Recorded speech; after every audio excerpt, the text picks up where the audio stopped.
Hey everyone, Revistory here. Today we're going to be breaking down Three Island Crossing and the history and significance behind it and what it meant to the Oregon Trail and Idaho. We're going to talk about that today. Let's get into it. Three Island Crossing is located in south central Idaho on the Snake River and was a critical point on the original Oregon Trail. It was used as the primary southern Idaho crossing in the Snake River Valley all the way up until 1869, and we'll get into why that is later. With the river being as deep, wide, and swift as it is and was then, there are few favorable crossing points all the way through the river. And for a little bit of context, if you're not from around here, the Snake River runs from eastern Idaho all the way over and it meets up with the Columbia in Oregon. So this river quite literally spans southern Idaho, and if you don't cross it, you're not getting to where you want to go.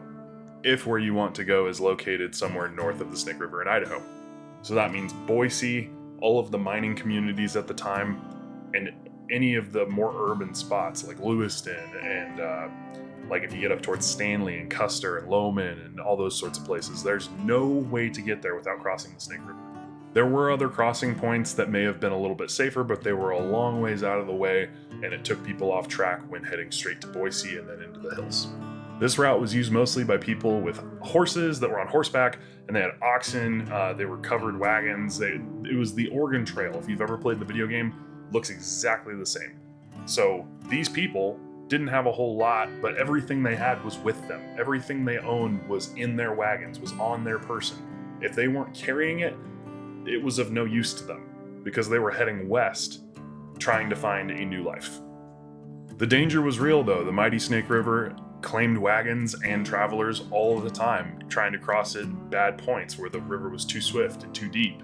These people had their families with them, sometimes small children. They had to take their wagons and make sure they were watertight enough to get across the river, and their oxen would have to swim, horses would have to swim, and if you weren't like a professional rider, your horse would get swept away by the current and it wouldn't have any chance of success or survival. The necessity of safe passage led pioneers to look for places that were shallow, less swift, and had breakups in the river, like islands. So at Three Islands Crossing, there are 5 different sections of river with 3 islands in the middle. So you go from the bank to an island, to a small channel, to an island, to a small channel, to an island, to a small channel. I'll put a graphic up so you can see what I'm talking about. It's easily navigable, but at the same time, it was only easily navigable because the rest of the river was so bad. As I'd said before, oxen would have to swim, the wagons would have to float, and horses would have to swim as well. And if you weren't good at doing that, you weren't making it across. This led people to a dilemma. They can either continue west, go along the southern shore of the Snake River, looking for other opportunities south of the mining communities and maybe even head into Oregon and meet up with the Columbia, or they could brave the journey, try and make it to Boise.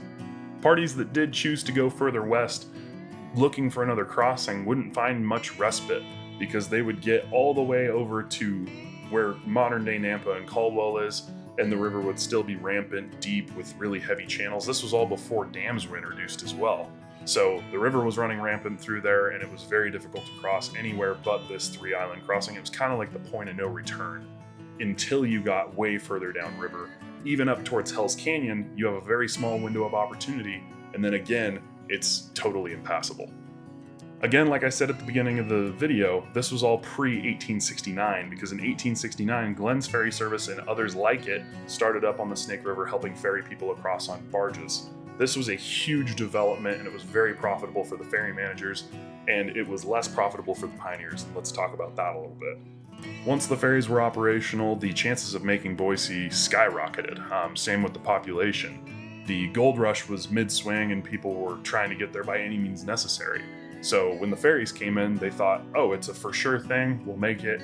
We'll make our money. It'll be great. We'll set up a little homestead. Everything's going to be white picket fence, beautiful with a rainbow on top. This would quickly dry up though, because with the increased access and lower barrier to entry, a lot more people were trying to get this task done. And they would come across the ferries, try and make it into the hills and find gold, which was quickly drying up. The need for precious metals spread, and there were other claims down in Silver City on the southern side, so you didn't need to make a cross at all.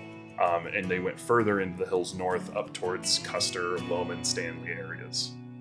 And this begs the question, was the ferry a good thing for the overall economical health of early Idaho during the pioneer days? Did the ferries create the boom and reduction in mining activity because too many people went up there and decided they were going to get rich off gold? I personally feel that if the ferries wouldn't have came in as early as they did, those communities may have had a stronger economical foothold, so to speak, so they would be able to propel themselves into the more modern age as we know, like Boise and Lewiston and more of these Idaho cities today. Trust me, I'm not complaining. I love my small Idaho ghost towns and they're very interesting and historical. I encourage all of you to go out and explore them if you can. But let me know your thoughts in the comments. Do you think Idaho would be better off if we would have waited to see that introduction of the ferry service? Or if it's better off the way it is with all this history laying around in Idaho? Personally, like I said, I love the history. I think everyone should go out and see it. But leave a comment and let me know what you think. Also, let me know if you found this video informative. I'm still very new to this and I'm learning what I'm doing. If you have any recommendations on topics or anything to talk about, please let me know. I want to say a huge shout out and thank you to my friend Hayden Seeloff for recommending this video. I've gotten many more recommendations. I haven't forgot about you. Those are in the memory bank and we're going to continue doing these hopefully weekly. I hope you all have a very Merry Christmas and a Happy New Year, and we'll see you next time on Revistory.